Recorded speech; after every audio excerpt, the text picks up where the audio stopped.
Hi everyone and welcome to SwedTalk about the future of innovative materials.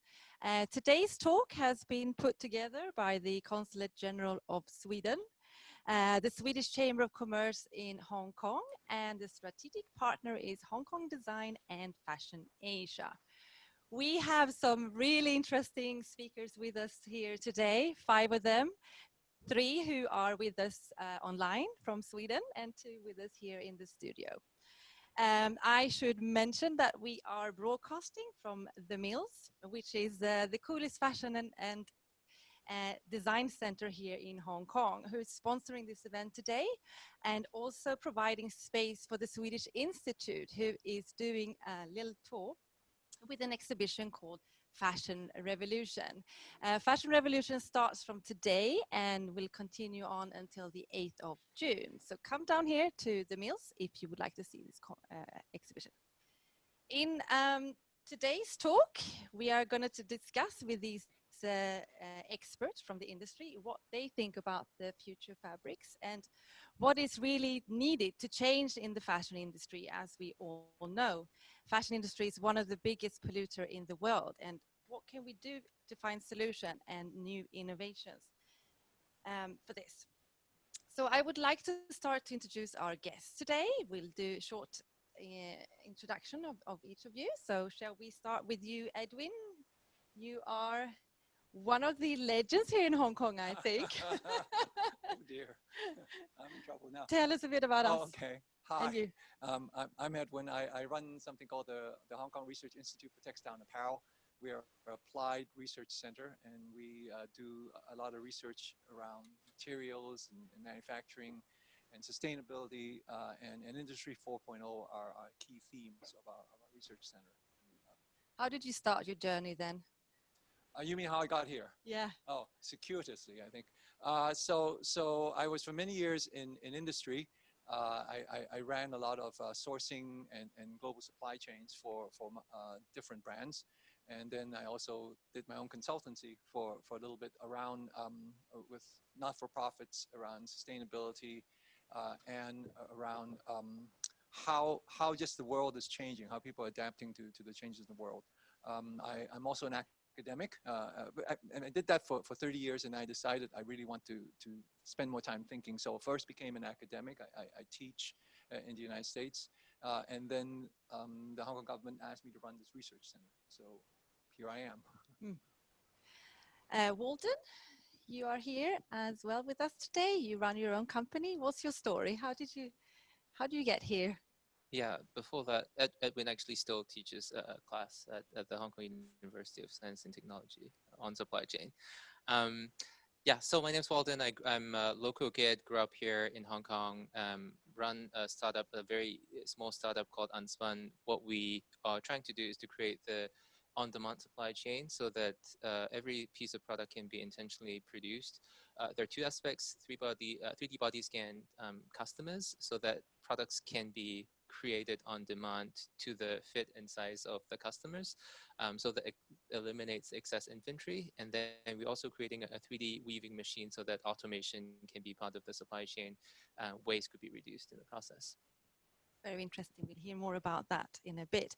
Peter Bäckström, you are calling us from Stockholm. How are you? How is everything in Sweden? That's right, calling from a sunny Sweden. It's quite early for you guys over there, isn't it? Yeah, but it's nice to be up early. Yeah. Tell us a bit about you. Yeah, so I'm the innovation lead at H&M Foundation, a global non-profit, and with responsibility for the Global Change Award, which is the world's leading innovation challenge within the fashion industry. And each year we have a lot of great applicants, and many of them within the fabric and new materials space. So what is your background as well? Yeah, I also have a background within startups, but working in Sweden, both within product development and marketing. But since the last few years, I've been sort of focusing on the retail industry, running a lot of innovation projects within the H&M group. Great. We also have Åsa Östlund with us. Hi, Åsa. How are you doing? Hi, I'm good as well. Thank you. You're the science with us today, I believe. Can I call you a scientist? Sure. Tell us a bit about you. Where are you calling from? Are you in Stockholm or somewhere else in Sweden? Well, I'm actually at home in Västerås due to the corona restrictions here, but I'm doing fine, working a lot from home. And my background is, as you say, a scientist. I'm a PhD in training, and I have a position, a researcher position at RISE, Research Institutes of Sweden. And my main task the last decade at RISE has been actually to coordinate the Mr. Future Fashion research program. So, and this is a research program has been funded by MISTRA, the Swedish Foundation for Strategic Environmental Research. And it was funded actually for 8 years, fully funded by MISTRA. So 2011 until 2019. So it's actually ended a year ago. But there is a lot of published work, and it's all available on our website, the Mr. Future Fashion website. Okay, looking forward to hear more about that. Jenny Fredriksdotter, I love your surname, by the way. Jenny, how are you? Hello, I'm fine. I'm calling in from the Renewsell head office in Stockholm. So I think I'm not so far from Peter, but still we're not in the same place. Yeah, you have a long background in the sustainability. Yes, well, I have a background in fashion production. I've been working in the fashion industry for 20 years. And since the last 2.5, almost 3 years now, I've been with Renewsell. So here I'm working as circular business manager. I'm working with the textile projects and the projects connected to fashion brands mainly. Really interesting. All right. Before we start, I'm also going to mention that any of our listeners are welcome to type in any messages if you like, and we will try to forward it to the speakers here today. Just to mention as well, we don't have any advertisement on our text. Okay, Edwin, shall we start with you? Okay. It's so interesting what you do and what you have done in your career, but and you seem to be knowing everyone, and it's very interesting to talk to you today as well, because you have connection from everything from factories to suppliers to brands to retails to the ministers and the government. So with the whole sort of coronavirus happening at the moment, what is your first feeling that is going on with the industry? I think the industry is going through a period of major adjustment. The way consumption patterns have changed means that there's a lot of uncertainties about what we're going to sell in the stores. And that drives a lot of the demand side, will drive a lot of the supply side, which is what are we going to make and how are we going to make them? And then there are also questions about, well, will customers come back? Will people feel safe about touching materials and trying on clothes anymore, even when this pandemic is over? So there seems to be a lot of changes that will be coming up. Nobody's sure what that exactly looks like, though. I mean, us who work in the industry, we all been going through like a roller coaster, I think, since Christmas and when it all started. And first of all, China closes down. Right. We all came back from Chinese New Year trying to get production out, making sure that everything was delivered on time. Then the next thing happened, Europe is closing down, and that kind of, how can we make sure that we have the right stream of products going through, that money is not being stuck somewhere, etc. And what's been really crucial to see, I think, is that we need to work so much more together as a team and also transparent. Yeah. I mean, transparency and survival of the ecosystem, I think, are two things I hear a lot about. Transparency, because it turned out a lot of us don't know where our materials are, where we're making things, who's making stuff for us, and where physically do things sit. And then just trying to figure out how to get the entire supply chain to be whole, so that when we're over this, there is something that we can sell. Yeah. So very, very unique times that we're in right now. So you are the CEO of HK Rita. What does Rita stand for? Research Institute for Textile and Apparel. Okay, so what does it mean? What do you do? What is it? It's nebulous enough to mean that we can do a lot of things that we like to do. It is a research institute set up with public money from the Innovation and Technology Fund in Hong Kong. And it basically tries to answer the question of what is the value add proposition for a place like Hong Kong in the next 5-10 years.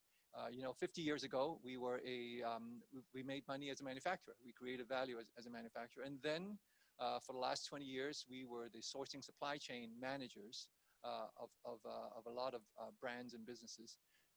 What's next? And innovation and technology and a place where we can come for solutions for sustainability seems to be the answer. And so our research center is trying to create some value and become a place where people can go to find solutions for challenges like that. So you say you go in and you talk to companies about the whole supply chain. So how would you think that we could influence more to be more sustainable within the supply chain? Well, I think it's not a matter of influencing people to think about sustainability as much as helping people realize that that is the only possible path ahead for any industry to be around for the long term. That if we continue to think in this very linear fashion and continue to grow in our consumption without understanding the ramifications and the costs of what we're doing, we are not going to be around and we are not going to be sustainable. And so the question is, how can we reshape the business so that we can be ahead of the curve and we can actually serve our customers in a way that makes sense for them and it's sustainable and it's good for the planet as well. So communication is key and transparency, as we said. What would you say would be the 3 key solutions for a more sustainable future? Well, there's more than 3, I'm sure, but we were talking earlier, and so the 3 that we're currently working on that I think are important parts of the solution would be one that we need to think more about durability and performance in use. That is, how do we keep things, how do we retain the value of the things that we use longer so that it is something that we want to keep around and it will continue to create value in use. Whereas fashion cycles are fast, the materials that make up our clothes actually are quite durable. So how can we keep those things in play and in use longer? So durability.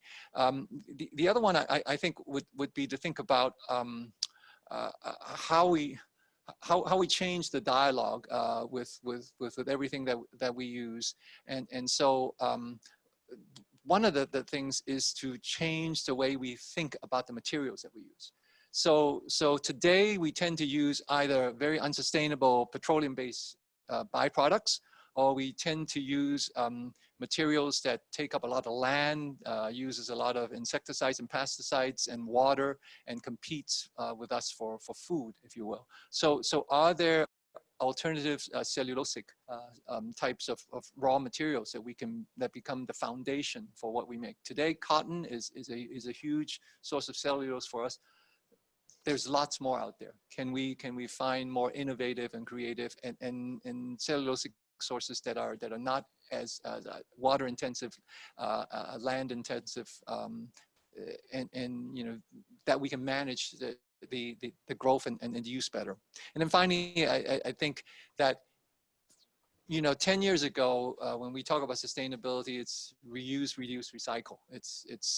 And I think today that is given. That is a given. That's just how we should live, and that's how we should take care of our world. So we need to think beyond that to think about how do we repurpose, reimagine, and how do we rethink our whole industry so that it is a force for good. It is not so that when communities are involved in textile apparel industry, we create meaningful jobs. We leave the land cleaner and the soil richer. We leave cleaner water. The materials that we use, we should think about how we can use materials that actually contributes to our well-being. So carbon positive materials, materials that sequester greenhouse gas. So you know, all sorts of new, creative, innovative answers for us that is appropriate for our lifestyles and our values today. Sounds really good.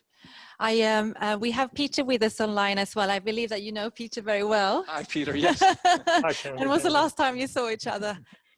Well, now it's actually like 3 months ago. Yeah. 3 months ago. Yeah. So Peter, you work for the Global Change Award, which is sponsored by H&M.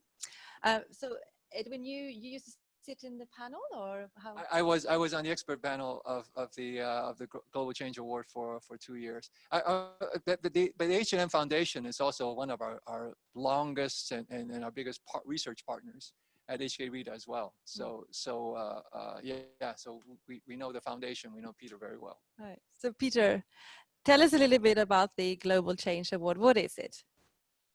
Yeah, as I mentioned initially, it's sort of become known as the Nobel Prize of Fashion, and essentially it started 5 years ago now, with a mission to really spread the word about circular fashion.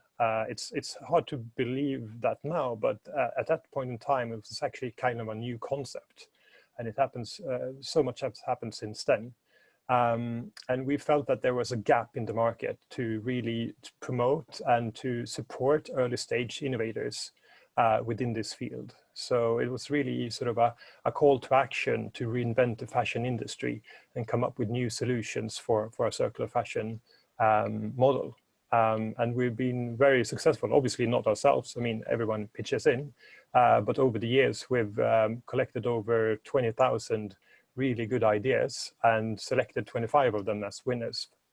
So really so when strong did it start? Which year did it start? So that was in 2016, and well, I mean, the preparations obviously started before, but that was the first batch that won the prize. So why do you think such an award is so important? Well, it really puts the spotlight on a very important sort of stage in the evaluation of new ideas. I mean, this is a field that traditionally hasn't received a lot of venture capitalist money and recognition within the industry. So we need to sort of support these young entrepreneurs to really dare to, you know, go out there on a limb and put all their money into this wild and crazy idea that potentially could change the industry. So who can apply for this? Anyone. All you have to have is a really good idea. And that's the good thing about working with a foundation, that we don't take any equity stakes or anything like that. We just want to, you know, help good ideas become reality. We have Walden here today as well. You've been in contact with the... Yes, I was about to add to that. Actually, Peter's comment about that there is a tiny bit of gap between when you form a team, you have this idea, to when you can sort of fundraise from more conventional sources of money. There is a gap of about 1.5 years where you're really trying to develop a prototype. Either it's a fiber that you want to showcase in front of fashion brands, or in our case, a machine. And that gap it becomes a chasm where a lot of the innovations that are coming out of university research lab is just jumping off the cliff. And that is a very strategic choice by the H&M Foundation to have focus on that particular stage of the company. We benefited from that. Actually, we applied for the very first year in 2016. We didn't get anything. Maybe you were on the panel. And then 2017, we applied again. We have a fuller team, and we got the Early Bird Award, and that really puts us in front of brands and companies to be able to think about pilot conversations, and that helped us tremendously. So what does early bird means exactly? So every year, €1 million, I think that's still the case, was shared among 5 winners. And there is, if you applied early, you become part of this early bird application pool, but you don't get the money, the grant. But you still can join the accelerator part of it. And to be honest, that was, in our opinion, the more valuable part of it. Fantastic. So, Peter, how are you supporting the winners going forward as well? You said you've been, this award has been going on since 2016. Yep. How many of those winners are actually still in action as well? Well, I think that's the most impressive part, actually. I think everyone but one is actually currently in operations. And, you know, looking at the stage that we're targeting, that's just incredible. I mean, you would expect that almost a majority would have been out of business by now, because it's so early stage, so it's only natural. But that's not the case. It's actually, you know, it generates a lot of traction and people get a commitment to their idea. And and there's also a very strong sort of sense of community within the winners. So everyone is trying to support each other. Even like long after the actual accelerated year has been completed. And I think, as Walden mentioned, obviously it's good with the money, but the network and access to potential partners and supply chain companies is actually even more important. So why is H&M doing this? What is... Well, H&M Foundation is, as I said, a global non-profit that's sort of works for the benefit of the industry. So we obviously work very closely with the H&M group and the brands within there. But all the sort of the innovation and the new sort of materials that are being developed are for the benefit of the entire industry. And it's, as Edwin mentioned, it's just the only way to go forward. We need to solve these very difficult questions together, and together we will make it happen. Right, we're going to talk a little bit about 2020 year's winners now. We have Galet, Wearwool, Zero Sludge, Tracing Threads, and Airway. Let's go into a little bit more detail about 3 of them, I would say, because they are connected to materials and future materials. So we're going to start playing a little movie, first of all, about the incredible cotton. A lot of resources have gone into the making of your favorite t-shirt. Regular cotton requires tons of water, land, and toxic chemicals. But it doesn't have to be that way. Our method keeps greenhouse gas emissions at a minimum and doesn't exhaust the planet. Instead, cotton is grown from cells in a lab. Lab cotton grows 10 times faster using only 20% of resources compared to traditional cotton. Our quality cotton can be grown anywhere and costs about the same as regular cotton. It's clean cotton with a clean past. So, lab cotton sounds amazing. Who is the inventor of this? Where do they come from? Well, it's a company called Gali. The team is originally from Brazil, but they've now moved into Boston in the US. And it's also obviously early stage company that they are now, you know, trying to scale up this very innovative idea of growing cotton in a lab. Sounds very much like science fiction, but it is obviously a reality. We have other companies like Incredible Burger and Beyond Meats that has popularized the idea of, you know, growing things in a lab for commercial use. And they're trying to do the same with cotton. Where is the lab now exactly? Which country?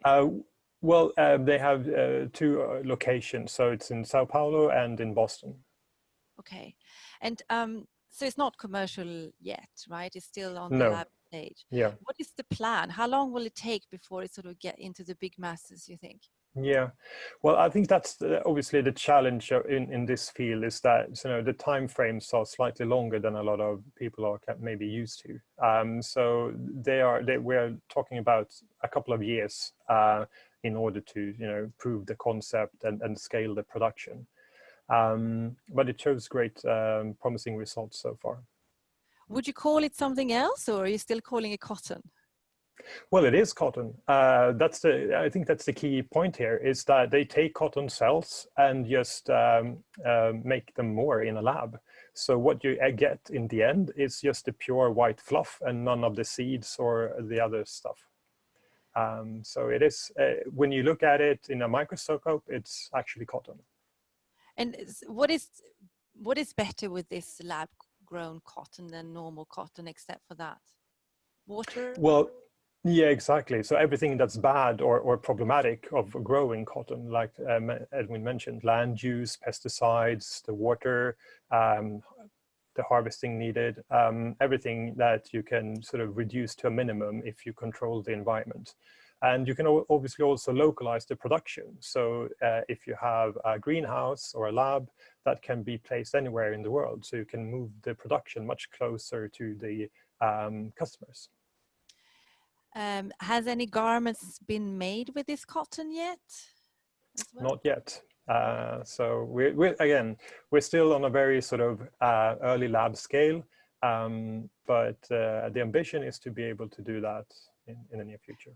And just one more question. The cotton itself is going to behave exactly like normal cotton. The same thing with the dyeing, printing, that's not going to be affected in any way with this cotton. Well, in theory, I should mention, it's obviously not proven yet, but yes, since it is cotton cells that are grown, it should behave just like any other cotton. Perhaps even slightly better though, because you don't get any of the impurities that you would otherwise. Great. So shall we talk about the next one, Wearwool? Yeah. Shall we play the little movie first? We ask a lot of our clothes. They should look great and come in all colors. Be comfortable yet presentable. Rainproof yet breathable. Sadly, the dyes, coatings, and finishing processes are often toxic and require lots of water and chemicals along the way.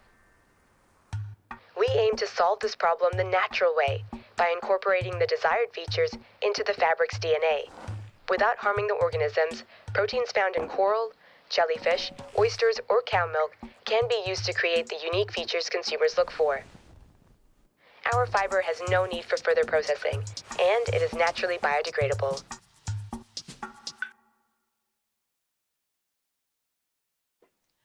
Right. So fibers are made in DNA stage. That sounds complicated. Even more what does it mean? Yeah, what does it mean? How does this work? Yeah, well, it's similar in theory. I mean, again, it's a sort of a material that you grow in a lab, but in this case, it's proteins that are edited to have enhanced functionality. So instead of applying, for instance, color at a later stage in the process, that could be done by using DNA from coral reefs, for instance. You could also create waterproofness and other sort of functional aspects using different genes from animals in the natural kingdom. So is it more like a finishing then? No, I mean what you do is you grow the actual fiber with these properties inherently within the sort of the thread in this case.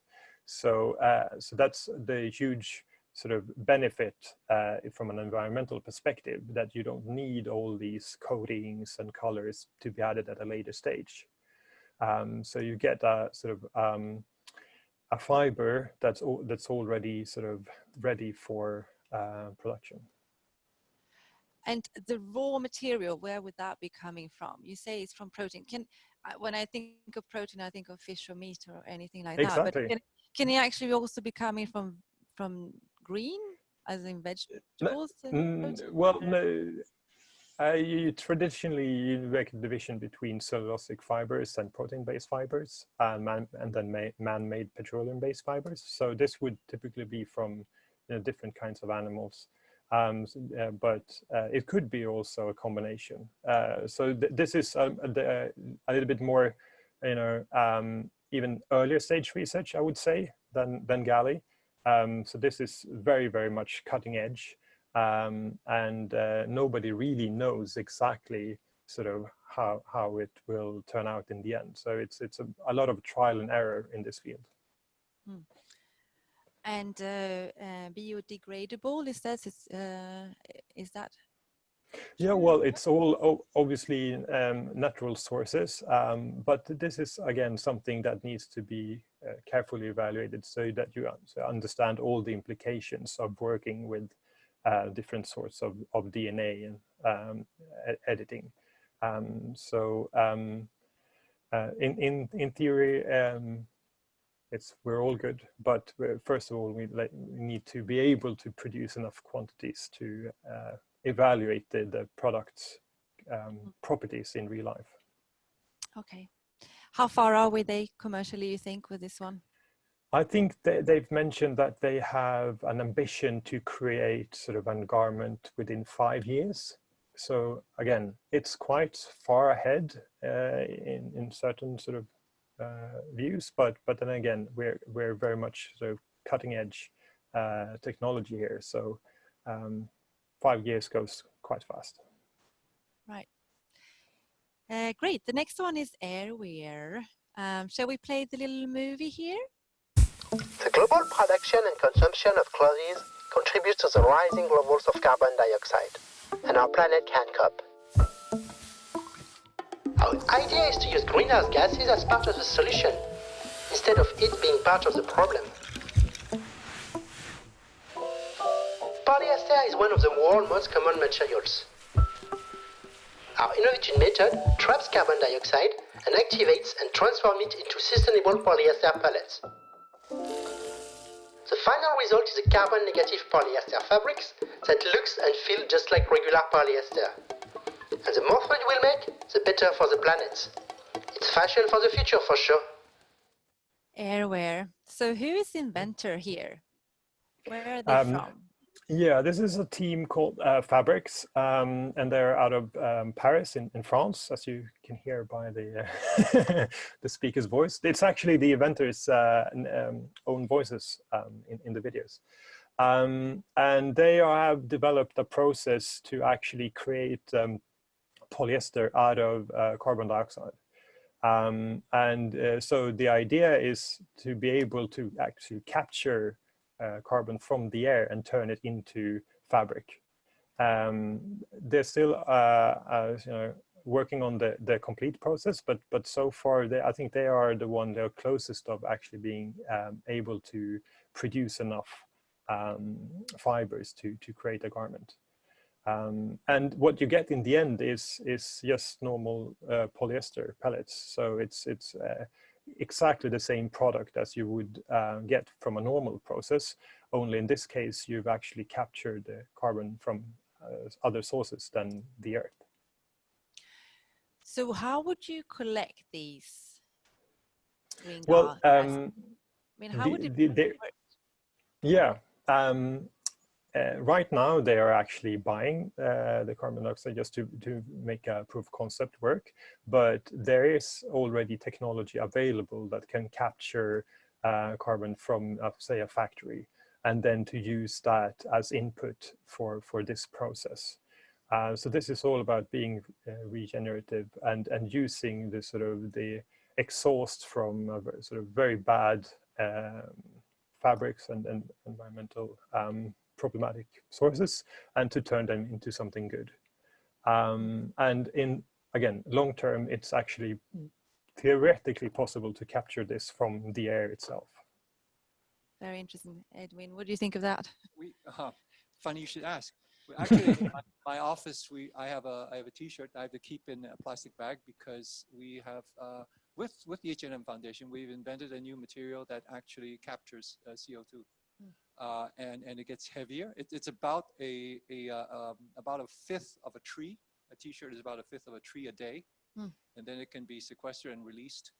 So there's a lot of application for new materials like that. So we're very excited about it and trying to figure out how to make that work. Yeah. So question then, green gas. I mean, how much do you need to collect to make a blouse, for example, in polyester? I mean, can you measure That's why that? the researchers. Oh, Yeah. so we have half the answer. It looks like Yeah. the group has half the answer. I think by working together, we may come up with a solution that makes sense. Also, what do you think of all this growing cotton in the lab? That will be something, huh? Yeah, I really see it as very promising. I have not been part of the evaluation team, and I don't know the process too well, more than what we heard from Peter now. But yes, I'm really excited about these kinds of innovations in order to be more resource efficient and also to support all the people with food. I mean, in cotton, we really are competing with growing crops instead. So, and the consumers still like cotton as well as food. So we, it's promising. That's all I can say. And I totally understand that this is in the cradle yet. I mean, it still needs to be upscaled, and it's demanding part of the journey. But really, really promising. So you are the former program director for the research program called MISTA Future Fashion. What is that? Tell us a bit more. Well, as I said, the funding came from MISTRA, the Swedish Foundation for Strategic Environmental Research. It was funded by them for 8 years, and then so it was ended last year. But most of the researchers are still keeping the focus on sustainable fashion. And we have had, I mean, RISE, the Research Institutes of Sweden, has been hosting the program. But we have had a dozen of research partners within this from other research institutes and universities. So and this is, sorry. So other scientists from other countries as well has been involved with this project? Yes, it has been Swedish based, and we have had designers from University of Arts London with us, design researchers. We have had Copenhagen Business School very much involved. So it's mostly Sweden, but also London and Copenhagen. So how do we create a cleaner and more efficient process in the supply chain, you think? It sounds stupid, but it's natural. I totally agree with both what Edwin said and what Walden said earlier on the demand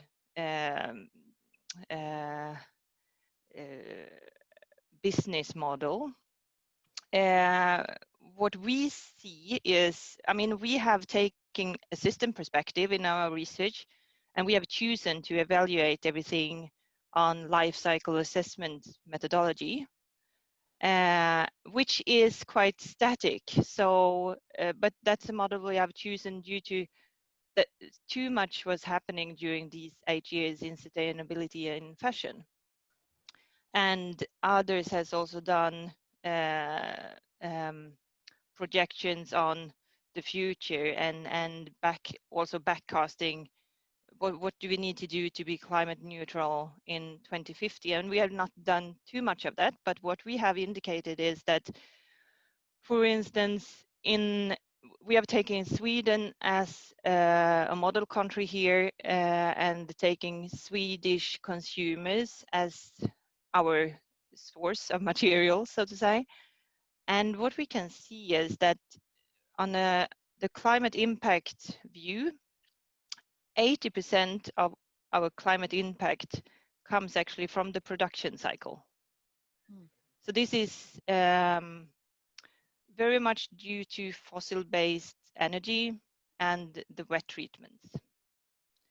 And so we can look at these 80% in two perspectives. We can see them as, well, we need to really improve the production line. Or you can see it as a consumer that, okay, I really should use what's already produced. So in order to prolong the life of produced textiles. But I also agree with what Edwin said. It's really important to have the transparency and traceability in what kind of materials we are using. So could you say then that the durability or length of the garment could actually matter more than using natural fiber? Yes, definitely. I mean, we should use what's already produced as long as possible. That's what the planet is gaining of the most. But I mean, in the future, we need to be converted into natural-based fibers and I mean bio-based polyesters or the airway approach, for instance. So we can't really use the fossil resources as such, but synthetic fibers is still needed, as I see it, because of their strength, and I mean they are not wearing as much as cotton fiber, for instance. I mean, also, what material did you actually mainly investigate during the Mr. Future Fashion project? Well, more or less all material that was available. So, but I mean, this is based on most of our research is based on life cycle assessments. So the evaluation on climate impact, water impact, toxicity, etc. And from this, I mean, when it refers to fibers, if we just say, look at it as what we have for now and try to do the best we can of the portfolio of materials that we have today, we can't really see too much difference between fibers. So we can't see life cycle differences between polyesters, fossil-based polyesters, for instance, and cotton or viscose. But what we do see difference more is actually different producers of polyesters and different producers of cotton or viscose. So the viscose can be really dirty, but it can also be really clean if you're choosing the right producer. That's very interesting, actually. So when it comes to the cellulosa family, then could you actually say that anything was more sustainable than the other? Is modal better than viscose than tensile, or you saying it all depends on the one who's producing it and how they are treating it? Yes, it depends much more on the ones who's producing it, definitely. And I mean, you can also see that for some products. So if you're having cotton linen, for instance, you can actually exchange them maybe with the lyocell quality instead. But it's more difficult to exchange it with viscose due to how we are used to wash and use the linen, really. Yeah, linen is a good example as well, how you need to break it down to make it nice and softly. So this is a question as well, how harmful is it actually to break down? I mean, cellulosa comes from, well, the viscose and modal family is coming from cellulosa wood. So you need to break it down to basically make it nice. So how sustainable is that really in the whole process? I mean, if I compare cotton, with, for instance, viscose. So let's say, I mean, viscose can also be from any crop containing cellulose, which most of them do. So you can take bamboo, make viscose. You can take a birch wood and make it. But what you do is actually to break it down to the polymer, the cellulosic polymer chain, and to adjust the length to the chain. So actually lyocell has a longer cellulose chain than viscose, and that also makes the material stronger. When it comes to cotton, it's even longer, but it actually also wears during wash and wear. So when you're using the cotton, the polymer chain of cellulose breaks down. And that's also why, I mean, for the Renewsell approach, you can't really, I mean, if you're taking in a used cotton, which has been washed for a longer time, washed and used for a longer time, the cellulosic chains are very short, but they can be used for lyocell or viscose. So you can actually modify the material in that way. So what do you think would be the next big thing for innovative fabrics? The next big thing for fabrics, I mean, it can be seen on the short and the long run, of course. For the short run, I think of, in textiles, I think of the coloring, the spin dyeing technologies, so wet-free treatments is very important. And but again, I mean, traceability is really important to know what kind of material you actually have there. And it's not really the material, but the designer really needs to know what they are designing, what's the purpose of their apparel, really. What Peter, should it be used for? Peter, we have one of the other winners of this year. Yep. Tracing Thread has a little bit with that to do, right? And they're talking about that's the internal name of a company called Textile Genesis, and they offer a platform for traceability. One of the major challenges within the industry is that there's a lot of grayness, and a lot of the fibers that are being produced are actually sort of not that eco-friendly as they make out. So since it's sold at a premium, it creates a lot of incentive to, produce it dirty but sell it as clean. So we really need a much more transparency within the entire supply chain to make sure that the products that you're being sold in the stores are actually being made in these really nice factories by the suppliers you mentioned. Also, you have also been in touch with Jenny. Jenny, how are you today? Yes, everything is fine here in Sweden. Thank you. You've been in contact with Åsa before, right? To talk about cellulosa and yeah. So you work for a company called Renewsell. Tell us a little bit about that. Yes, it's actually Renewsell. Yes. So what we do is, what Åsa touched a little bit, is we do chemical recycling of cellulosic-based material. We mainly work with cotton, but the technology also works for recycling viscose and the lyocell, for example. So we have built the first plant for this chemical cellulosic recycling here in Sweden.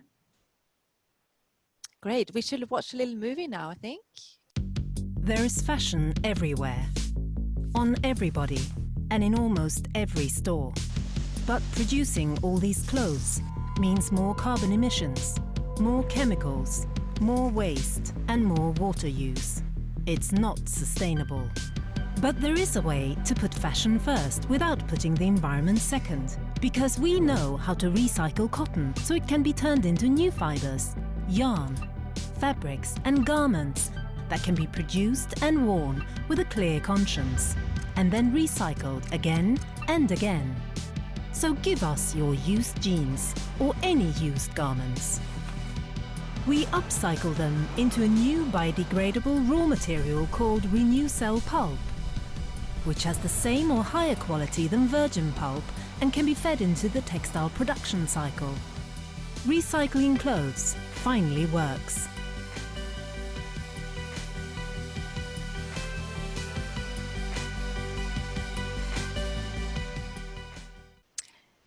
Renewsell. So how did it all started, Jenny? Well, yes, Renewsell was founded by a group of scientists from the Royal College of Technology here in Stockholm. They got a little bit of a challenge from entrepreneurs and from the industry on how to use waste, because cotton is, of course, it's based on cellulose, and it's actually the material in nature that has the highest content of cellulose naturally. So they saw that there is a lot of waste available from cotton and other cellulosic-based textiles that is currently just going for landfill or incineration. So with their experience from mainly the pulp industry, they saw that this is an opportunity to do something useful with this unused cotton waste. So they started to do research in 2012, and for 4 years they developed the process that Renewsell is built on. So how do you source the raw material? Where do you buy it from? Where does it come from today? Yes, we use mainly 2 types of raw materials. So we use waste that is collected for the second-hand industry, so garments that were intended to be sold in second-hand shops, but the condition was too bad. It was stained or broken or dirty or very unfashionable sometimes. So they don't see a good use of it in the second-hand shops. So we can use this post-consumer waste for recycling, but we also work with textile waste from the textile industry. So spinning waste, yarn waste from weaving, cutting waste from garment production, and to some extent also we can work with clothes or textiles from service industry that has been discharged. So how does it actually work? Where do you get it from? How do you buy it? Yes, we work together with several textile producers in the world that have big textile factories, so we get waste directly from them.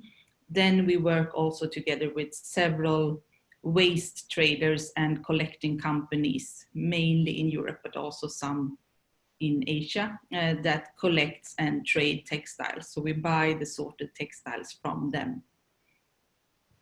And where is that then? Where is your factory now? Where you're doing the... We have one factory located here in Sweden, in Kristinehamn.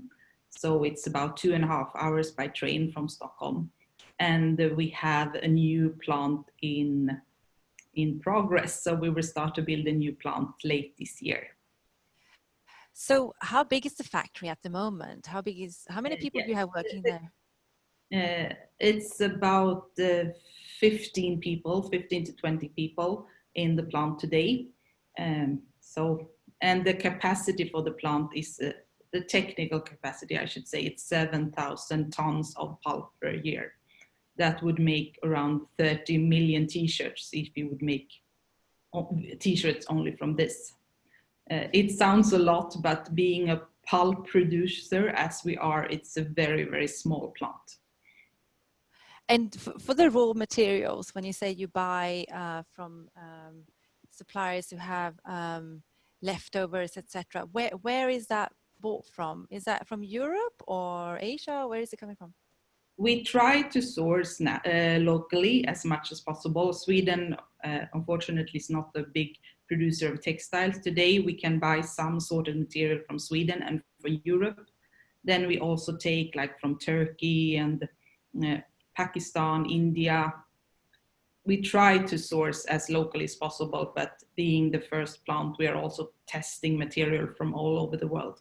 We have partners in many countries in that are interested to test to see if their material is suitable for the recycling. And increasing the business, we hope to have plants in many parts of the world so we can work locally with the waste. And it's only cotton that you use, right? Is that correct? Currently, we only recycle cotton, but the technology works for also for viscose, lyocell, modal.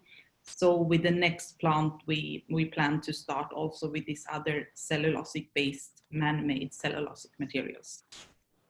So when you have garments, do they have to remove zips and buttons, and how do you separate? This we can do in our plants. So we can take full garments or cuttings or yarns. So we have the shredding possibilities in-house, and we can also remove metal parts, for example. And then you break it down, and obviously you have a patent on how several patents actually. Yeah. We shred the textiles finely to small pieces, and then it goes into the dissolving process where we start to work with the cellulose. We separate the fibers and we work with the viscosity of the cellulose. We remove the dyes, and we can also to some extent remove impurities like synthetic materials from the pulp. This is interesting about the colors as well. Does that affect it if it's a dark color or a strong color or white? Yes, of course. If there is a very dark material with a lot of dye inside, of course, it's more difficult to with that material because we need to remove the dyes. And of course, the white material is easier, of course. But we are trying to develop to optimize the method to remove dyes from the material. Currently, we work a lot with denim, and the indigo dye has, for us, been very good to work with since it's possible to remove in a good way. So moving forward, hope to work with more types of dyes. Yeah, Walden, this is interesting for you as well. You're doing denim with recycled. Who are your customers at the moment, Jenny? Yes, we work with our direct customers are the fiber producers. Our only official fiber producing partner is Sanyu Tangshan in China, but we're also working with several others in an early stage, but the cooperations will be available soon. Also, we are at an early stage. So the only launch we had of garments in retail is with H&M. So we had the launch of the first product now in end of March. So if you say that you are making cellulose pulp from cotton, what do you call this material? Does it have an yes. name? Or? This is how it looks. So it looks more or less like conventional pulp. We have trademarked our recycled cellulosic pulp to Circulose. So we sell it as Circulose. That's the name for our pulp. So Åsa and Jenny, how have you been working together then? Yes, we were part of the Mistra Future Fashion project in several smaller and bigger projects, I would say. I joined the Renewsell in 2017, and then the Mistra project had been running for a long time. So maybe Åsa has more details how it started, the cooperation. Yes, I mean, Renewsell was one of the earliest adopters to actually recycle or to take the conventional paper and pulp knowledge into the textile area in Sweden. So actually the scientists working in the Renewsell related projects were actually pulp and paper experts from the beginning. So this is also, I mean, how the cellulosic researchers can actually work in different areas, which I myself found very, very exciting. So you can actually support different kinds of industries here.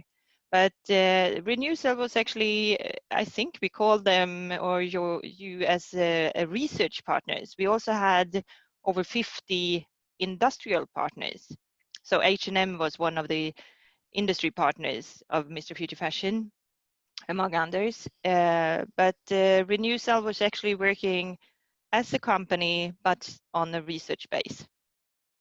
So it was really exciting to have you on board. That's great. We have a question here from one of the listeners. Jenny, any plans for opening a plant in the African region?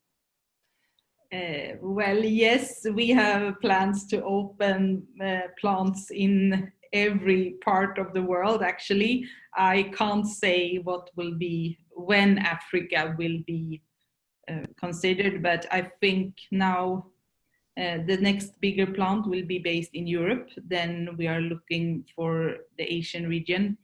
Then maybe Africa could be fourth or fifth, I don't know. Let's see how it goes. And the new factory in Sweden, what are you going to do there?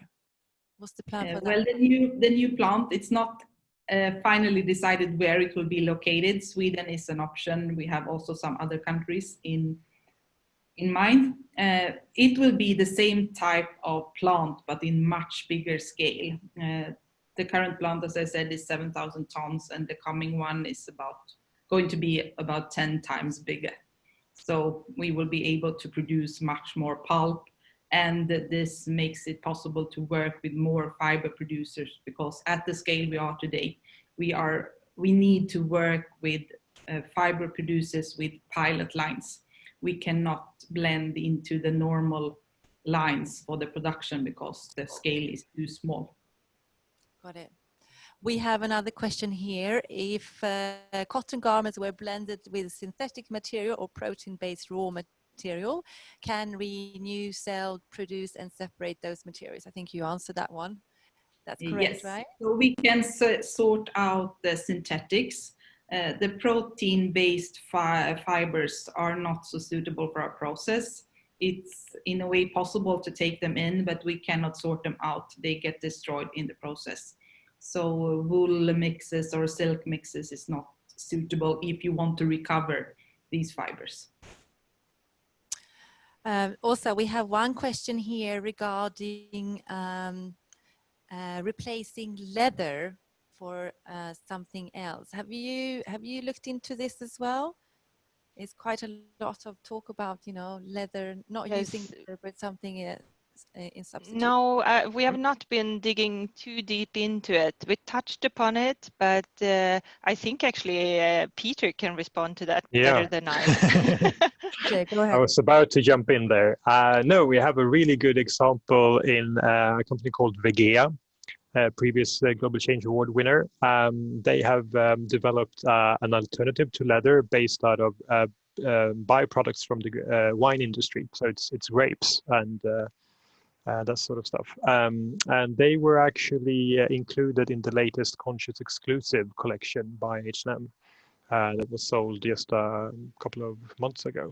And they were, I should add, very early stage when they applied for the Global Change Award.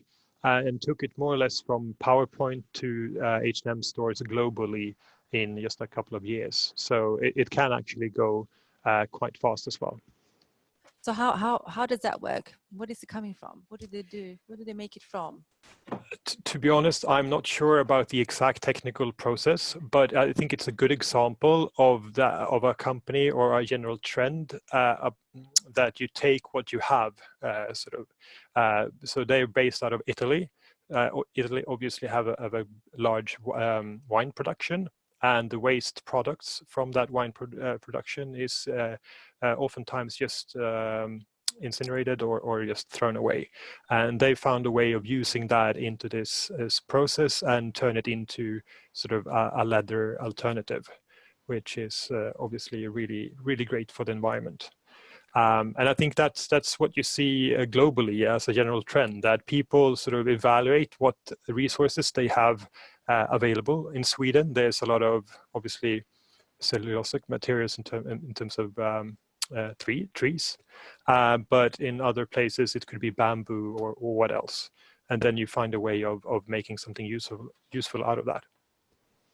We have a question about bamboo here as well, actually. Also, maybe you can answer that. This is the question that we all talk about all the time about bamboo. Is it sustainable or is it not, in your opinion? I think actually I don't have the numbers in front of me at the moment, but I think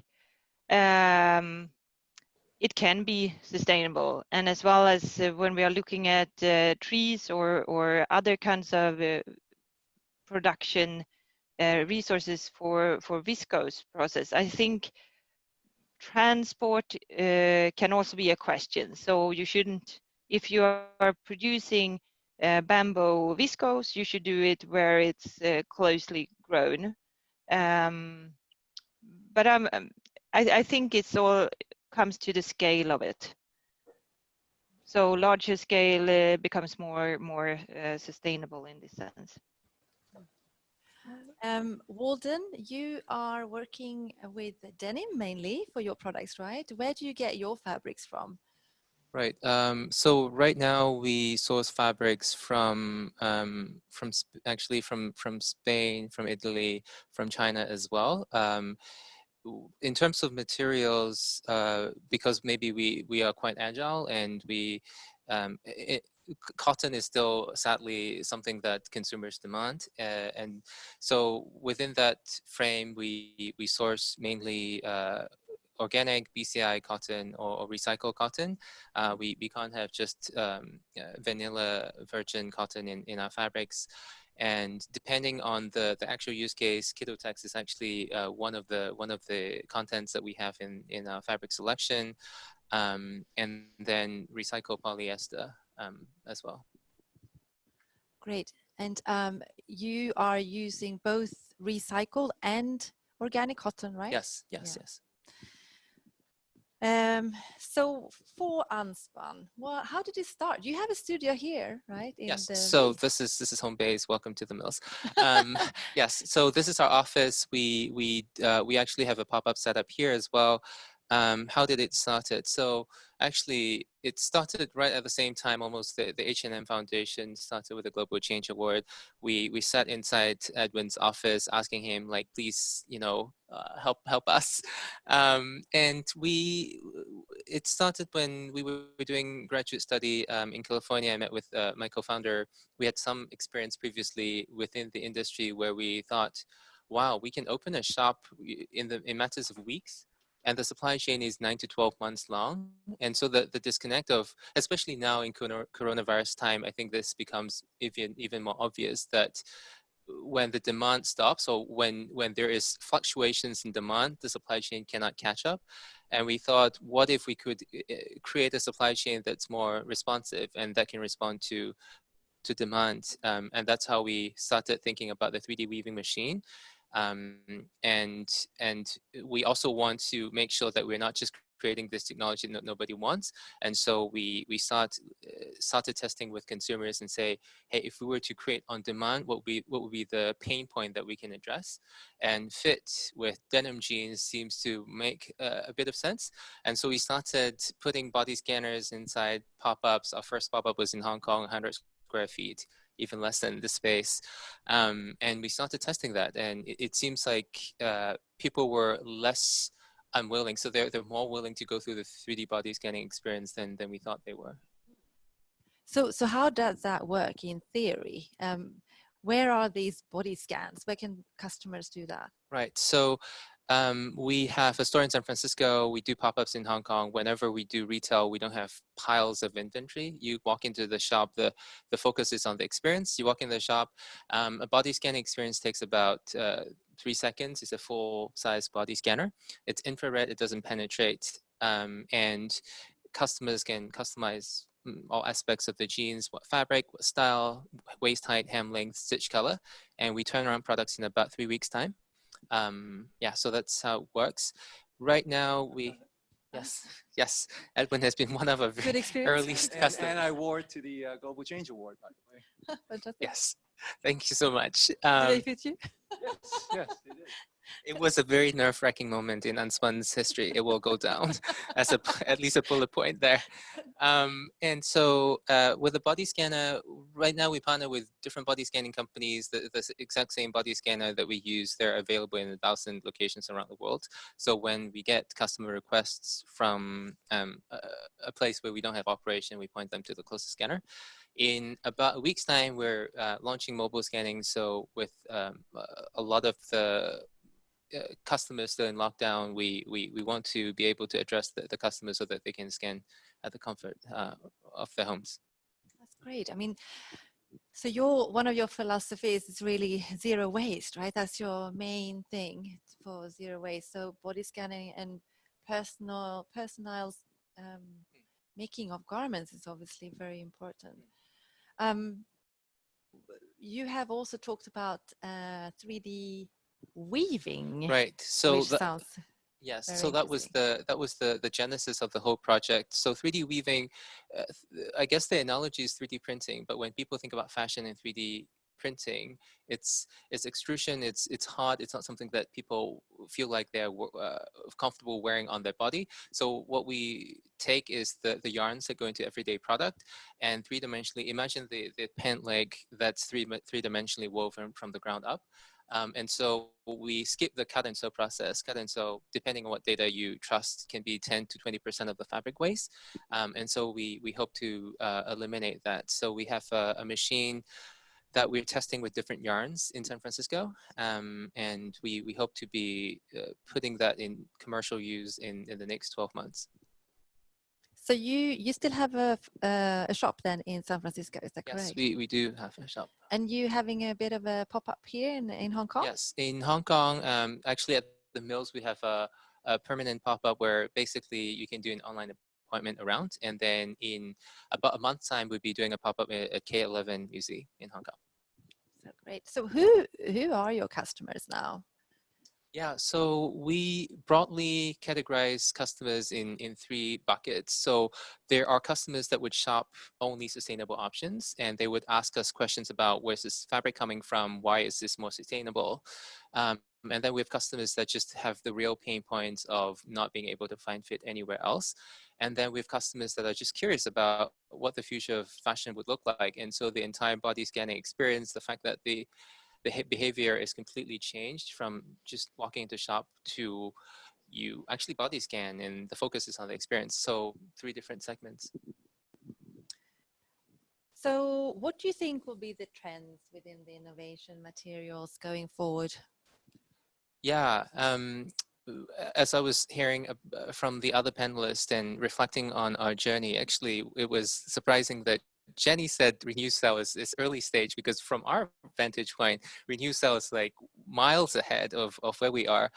And I think within our industry, we just need to be working more together. Even within the startup ecosystem, last year we worked with another Global Change Award winner. They created a stitching thread that can dissolve. And so at scale, we can address the metal trims. Instead of maybe having manual labor to be cutting off the zips and the buttons. I think a lot of these cross-pollination will happen more frequently with smaller companies working together, smaller companies working with larger company.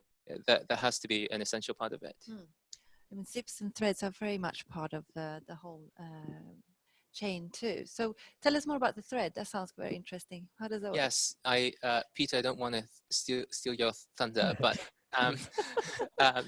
so we work with ResortSex. They're based in Belgium. They are, I think, cohort of 2018, 1 year after us. Basically, they create a stitching thread that can fuse at 200 degrees Celsius, and actually when we're creating the oven for them. Exactly.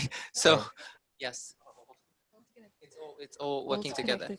And so when there's actually a recycling facility in Hong Kong, and when we visited, that was very obvious. That's a very visceral example of why this matters. Like there's a table, I think right now at the facility, where basically it's manual labor cutting out the parts that cannot be handled by the facilities.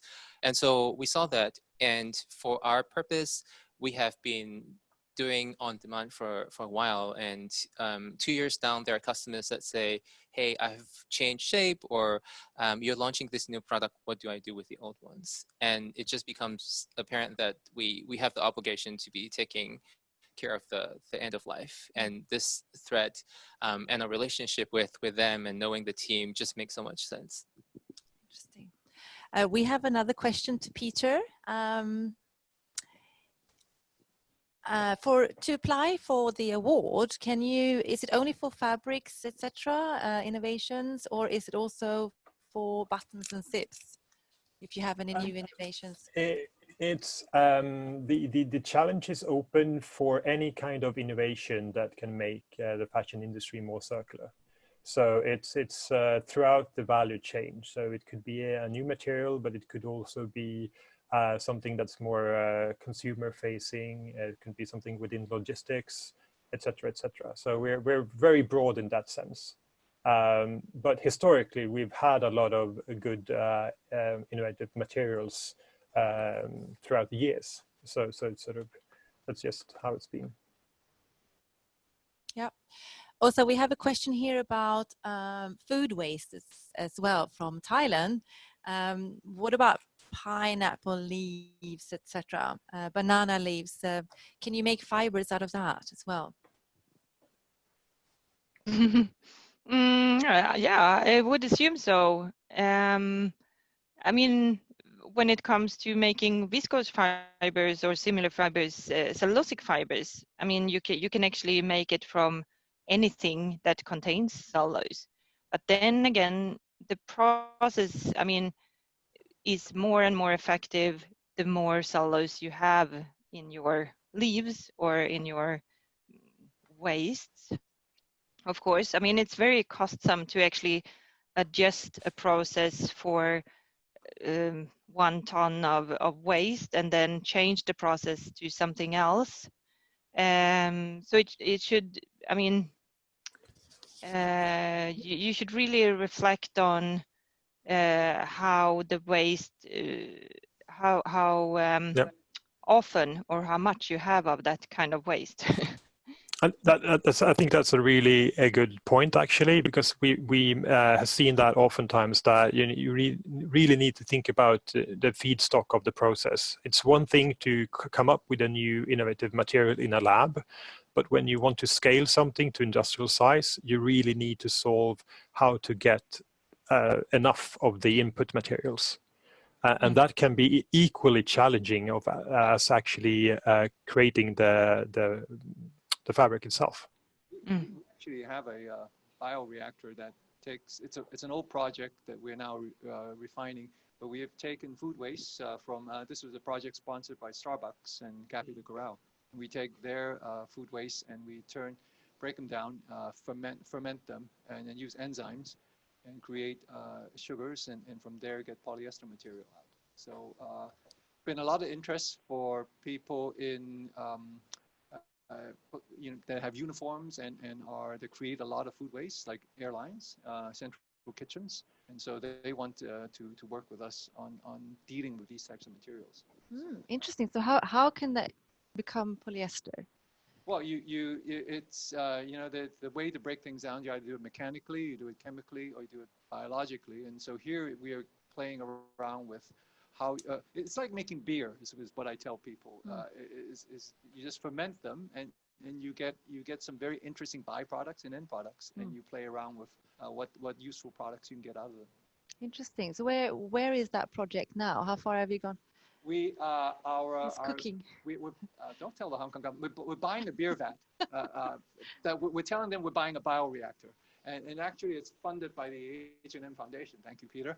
And so that's coming into our lab in the next couple of months. We've proved it in concept in small scale in the lab, and now it's at pre-industrial scale. So we've got this huge bioreactor coming in, and we're trying not only to make food, reprocessed food waste, but also use it to experiment with, use it to break down old apparel.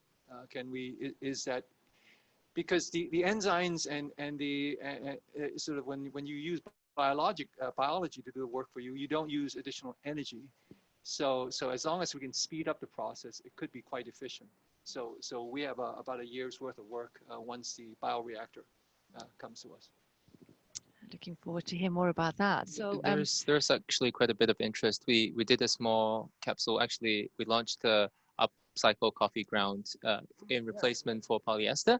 And there's a lot of interest. It's also about the storytelling as well. We did a collaboration with a local coffee shop here. Yeah, it was very, very successful. We did some coffee ground materials for the aprons for the fishmongers and the with the mills, through the mills, for the wet market next door. And it doesn't stink. It self cleans, so you can functionalize materials. Oh. Coffee has antibacterial in it, does it? Yes. In it too, so yes. yeah. Yes. So interesting. I think all this is a paradigm shift and attitude change in the way we live and how we see the resources that we have around us and how we can get the most value out of the resources we have around us. Yep. Scaling up your business as well, Walden. Customized jeans. How will you scale that up? What is your plan for the future? Yeah, so internally we say our mission is to reduce global human carbon footprint by 1%. That's a crazy goal. That's very ambitious. We know that even today, if we were to sell all the jeans in the world, we would still be multiples away from that goal. And so beyond just selling jeans within our own brand, we have a very big mandate to be, like I said, collaborating with bigger brands, with smaller companies to be able to scale our impact. So we are working with bigger brands to help them solve the inventory. And so we would be placing body scanners inside their store or mobile scanning for their e-commerce channels. And then we would be connecting the back end of the supply chain to make sure that there's an efficient supply chain that can produce. I think one realization that we had is that in order to scale, in order to make cost sort of affordable for consumers, it takes less than we thought. We're still very small scale. Every month we're probably selling hundreds of jeans, but I think the ecosystem really helps as well. That we have been able to have handshake deals with manufacturers that are, they're okay with producing a few at a time, tens of at a time. So that has also helped. And the fact that we're based in Hong Kong with quite an extensive ecosystem of manufacturers that are willing to help was also helpful. That's fantastic. All right. So aiming to become a zero waste fashion brand, looking at different ways of making the garment but also be in collaboration with other brands and industries to see what we can do, right? You also don't keep any stock, is that correct? So yeah, that's so we really don't keep any stock. It's not fake on demand. Basically, we only create when the customer pays, and we do stock fabrics. We have 7 different fabrics that we have stock so that we can produce on demand. Jenny as well, what is the future for Renewsell? What is the vision? Yes, no, but we want to continue to build more plants and recycle more textiles, and step by step starting to make fashion companies and fiber producers accepting this new feedstock for man-made cellulosic to make the garments from these materials available to more customers and use it in more processes, and step by step replace less sustainable fibers with our recycled fibers made from recycled raw material. So we want to increase and build much more plants and handle much more waste. We have a question for you here, Jenny, as well from Switzerland. What is the next Renewsell in terms of scaling up and collaborations? So any collaboration? Yeah, we have a very exciting collaboration coming up in just a few months. It's a worldwide, well-known brand that is launching fantastic products. so soon to be released. And we have about 15 brands, brand corporations coming up this year and next. So, are you also looking at other materials than cotton, or? Yes, for the next plant, we will also start to recycle more the waste from viscose, lyocell, and other man-made cellulosics. But these materials has been also more challenging to get access to because they are much smaller fibers on the market. So less waste traders and the sorters are focusing on this type of materials today. But yes, definitely we will start to work more with the man-made cellulosics going back into the system. And Åsa, what is the next coming your way since the project has finished? Is it still, you said it's still available to get, you can get part of this research program, MISTA, Future Fashion. What is the next step for you guys? Well, it's a diversity of different approaches, I guess. I mean, we are supporting also the brands in Sweden and of course globally with data and supporting the Apparel coalition with data, transparency data, and so on. So that work actually continues from Mr. Future Fashion. Still, we also have, in order to be handling the circular economy in a good way, I'm part of driving a material refinery at RISE.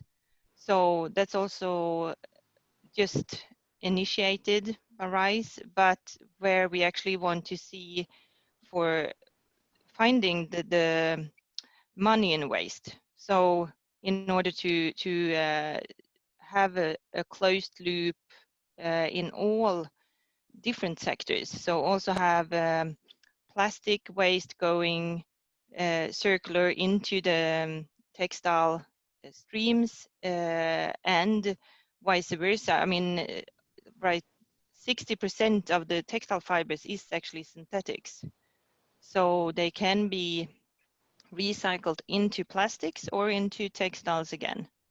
As Renewsell is talking about, cotton can actually be like paper pulp, so it could be evaluated into the paper cycle.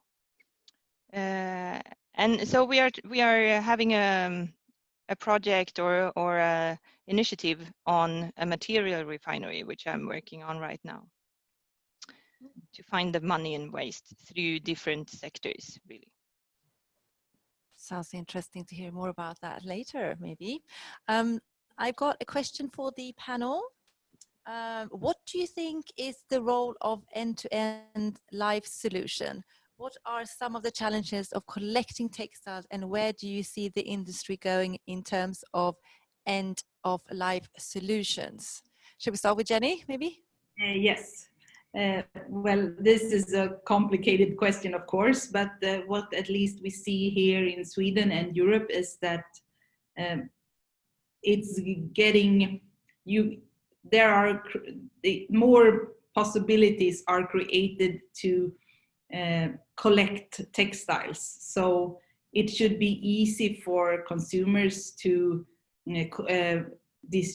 take their worn clothes and have good possibilities for recycling close to where they live.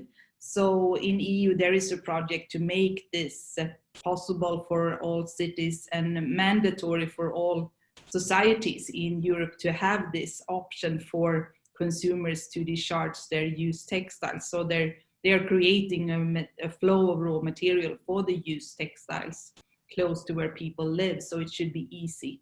And this is of course a work that many retailers, including H&M, are also working on to make it easy to recycle. But of course it's also important that consumers are conscious when it comes to buying new garments and use them for a long time and so on. So we really encourage people to buy secondhand, to repair, and to upcycle their garments before they put them in the recycling bin. Walden, anything? Yeah, I think it's really easy to be thinking about this from one vertical, recycling, and what do you do with recycling? And the point about really, I know circular is a very almost overused word here, but that system thinking of what do you do, like, are you actually designing for end of life? It can get missed quite easily. We were recently approached by, probably because of the pandemic, we were approached by brands of sitting with stocks or subpar stocks that they have, and obviously with such a sort of mission driven mandate, we don't want that to go to waste, because basically almost the threat is from them is if you do nothing with this is going to waste. And we receive the garments and we don't have any information around whether stretch, like even whether it's stretch versus rigid, what the color is, what the condition, what's the reason of those rejects, or why they're sitting there. And we came up with interesting ideas to redesign. We want to make this on demand so that we're not creating second generation of garment that we don't know whether we're selling or not. But we also feel like we're getting a lot of the burden of this, because that was not the intention when the design happened. Yeah. Edwin, any comments? Well, here in the mills, there is a garment-to-garment shop downstairs, in which we have trying a new, sponsored by the H&M Foundation and Noveltex. And here we're asking consumers to bring in their old clothes, soil damaged, can't be worn as it is, and we use that as raw material. And they can walk around our shop, and by the time they finish, 4 hours after they start walking, they'll get a new garment out of the material that they brought with them. Because we break material down, turn them back into fiber, turn that into yarn, 3D knit. There's a 3D knitting machine there, and we knit new garments out of that. All that is educational, as well as helping people rethink about the resources they have already. So that's one sort of direct-to-consumer idea that we're playing around with. Also, with the help of Noveltex and H&M Foundation also has a role in it. We will open a recycling factory in Hong Kong, in Tai Po, in an industrial estate. Hong Kong, one of the most expensive cities in the world, where land is expensive, electricity expensive, labor is expensive, and we opened up a recycling factory for apparel, post-consumer apparel, and all that is to create this opportunity for people for us to solve a lot of these problems locally. So that because I think it's a logistics problem, it's a business model problem, and it's as well as a science problem. So we want to come up with as diverse of a set of solutions as possible, so that we can solve all these in a way that makes sense, that is commercially viable, and it's also good for the environment. Yeah, waste is something that we have to work on even harder, and will be more and more important in the future. So question to Jenny for the Renewsell, is that after you recycle it, can you recycle it again? Yes, you can recycle it depends, of course, what you make from the fibers, but if you use the viscose fibers as we are producing today, you can recycle them again in our process. Because that's quite important. Also, when it comes to like recycling polyester, I mean, how many times can you actually recycle? And then also the whole process of, if you're recycling, you have to bleach it, get it down to the color that you want. Will it affect the quality of the fabric as well, and the fiber itself? Yeah. You don't want to just prolong the problem, right? If you like PET bottles, you take an unrecyclable PET bottle and you turn it into an unrecyclable PET T-shirt, that you haven't solved the problem. You just sort of change it into another form. So there are, I mean, in my mind, there are different horizons to solving this problem. The first horizon is where we're at right now, is we have to do less bad things. We have to create less bad things, so that it's a smaller problem for us to solve. but then eventually we have to do more good things. So this is where the carbon positive and changing the whole paradigm of the business has to come about. We need to rethink and repurpose our business. And how far have we got with the biodegradable? Also, maybe you can answer that. There's a lot of talk about that, to have that with fabrics, but is it actually physically possible that you can just dig it down the ground and it will disappear, or do you need to have certain chemicals to get it? I mean, I think that that question actually comes from the plastic industry and the plastic oceans that we have achieved. I mean, when it comes to textiles, I think the issue is a bit different. So to have biodegradable textiles, I'm not really too fond of it. I mean, in order to actually have it recycled in a good manner, you need to go up to scale and so on. What Edwin also talked about earlier was enzymes. So to have industrial enzymes, that's also biodegrading systems, but in a closed system, really. So it's not to put your T-shirt out in the nature, really, and leave it there for half a year and see if it degrades. It's not in that way. But to have an industrial and to have an enzymatic approach in order to degrade the polymers, in order to recycle it, it can actually be more sustainable. It's a promising method in order to lower the energy use and the chemical use of it. There's something interesting in the fashion industry, which is intriguing because there's creative potential. I was inspired. I was on a panel in Japan, and there's this Japanese company, denim company. Their business model is they give raw denim jeans to farmers, to fishermen, to be wearing for 2 years. They take back the worn jeans and they sell the jeans for 2x the price of acquisition. And this is something that's really interesting because the concept of something that's worn, that's actually more valuable as time goes on, and jeans is maybe a different example. And that really inspires us to think about, oh wow, like if we can recover the jeans and maybe repurpose the panels instead of having to go through a mechanical process of recycling, then that keeps it in the loop. And I think that this is something that's really interesting with fashion because it's not necessarily that something is used and therefore value goes down. Right. I mean, in fact, I think we're one of the first generations to think of our clothes as disposable. Right? If you think about it, our grandparents in their generation, clothes are valued and they're repaired and they're handed down as heirlooms.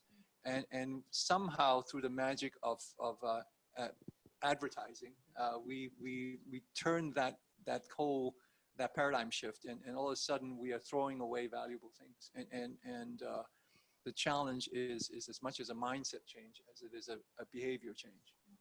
Yeah. And fashion. Yeah. Go on, Peter. Go on.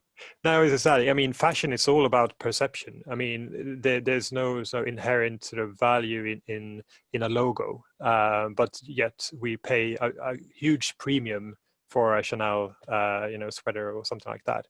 And so it's just about connecting other values to your everyday garments, just like the example with the fisherman. So, Peter, you have new applicants coming in now. You're working on 2021's award, or? Well, yeah, we're sort of regrouping since I think we've just like everybody else been affected by the coronavirus ravaging the global ecosystem. So we are now sort of trying to get our act together and preparing for a relaunch, but we are not really sure exactly when that will be. But rest assured, it will be open again. Walden as well. Are you working with other, denim is kind of your thing, but are you also do other t-shirts or anything like that?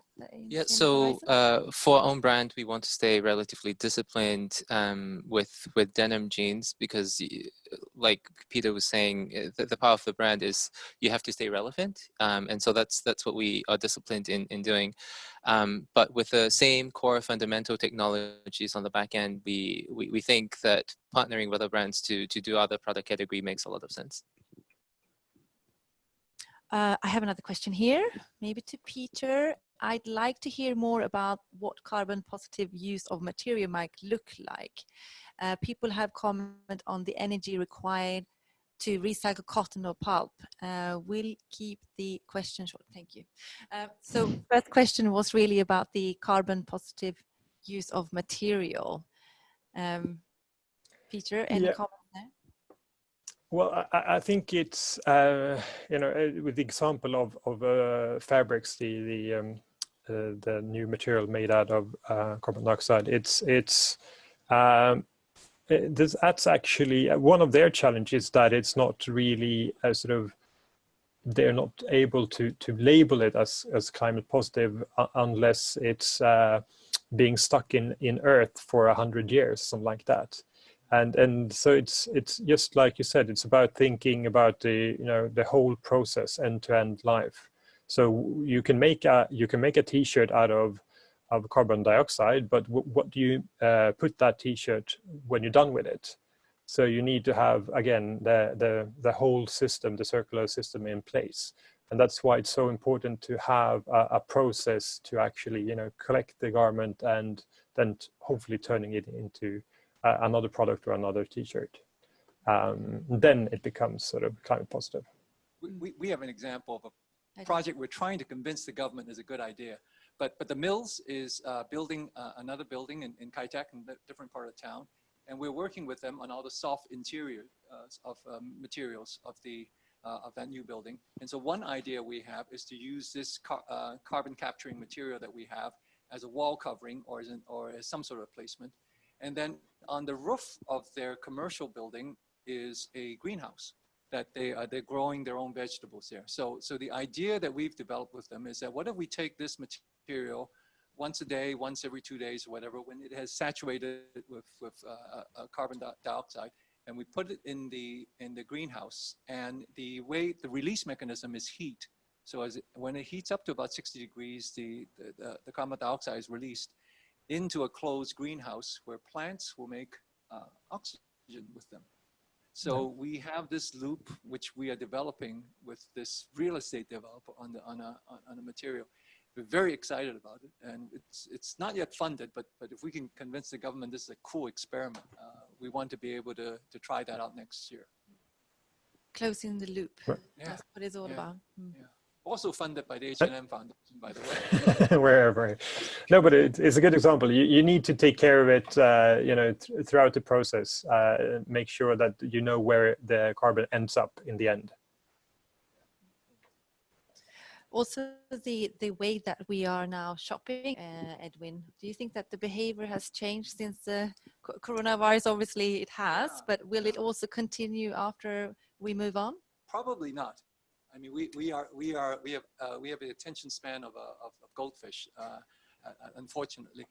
But let me say this: post-corona, there will be some lifestyle and value changes. We will value more.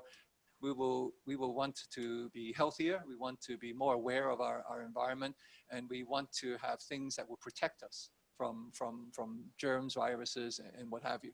So I think those could be functionalities that we think of as part of the things that we wear and the things that we put on. Face masks will be a fashion accessory, I'm pretty sure, in certain countries at least.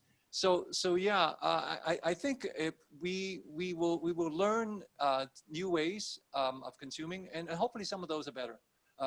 But I'm sure there are still challenges between now and the time we solve all the SDGs for the UN environment. Yeah, the behavior just from this virus has been interesting to see, first with the mask, and then where do you put the mask, and do you want to use the same mask? Can you use something that you have to clean? Yeah. Tons and tons of medical waste being created, new medical waste is being created around the world today as we throw away single-use face masks. And those end up in oceans, those end up in all sorts of places that they shouldn't end up, when we have to figure out how to deal with the consequences of this current pandemic. Okay, I think we are coming to our end. Any more comments from the panels? Anyone say anything more? I'll say something. But because it's been said by so many throughout this hour, and one is the power of collaboration. As we have open platforms, as we solve problems together, I think it makes things go from concept to viable businesses much faster. And then secondly, it really does. We do have to solve diverse sets of problems. It's a business problem, it's a design problem, it's a logistics problem, and by coming together and pooling our resources and our talent, we have a chance to come up with these creative, disruptive, new ways of looking at our world and making our world better. Absolutely. Good last word. Thank you so much to all the speakers today, Walden, Edwin, Åsa, Jenny, Peter. Thank you so much. It's been a great time and listen to what you have to say. If you would like to find out more about today's speakers, you can go into swedenhk.com. There you can find all the links to all the companies that we've been talking to and about today. And we will also have a little recording there. So if you missed part of this talk today, you can also listen there as well. I like to mention again regarding the exhibition that we have here at the Mills. Starting today and going on until the 8th of June, called the Fashion Revolution, which is from the Swedish Institute. Don't also forget that we have another talk today in a couple of hours. We have another interesting talk about sustainability from A to Z. If you haven't signed up, just go and do so. You can do that on the swedenhk.com website as well. Thank you so much to all the speakers. It's been really, really interesting. Thank you for everyone that has been listening today. Take care, have a great take care, and stay safe. Thank you so much. Bye-bye.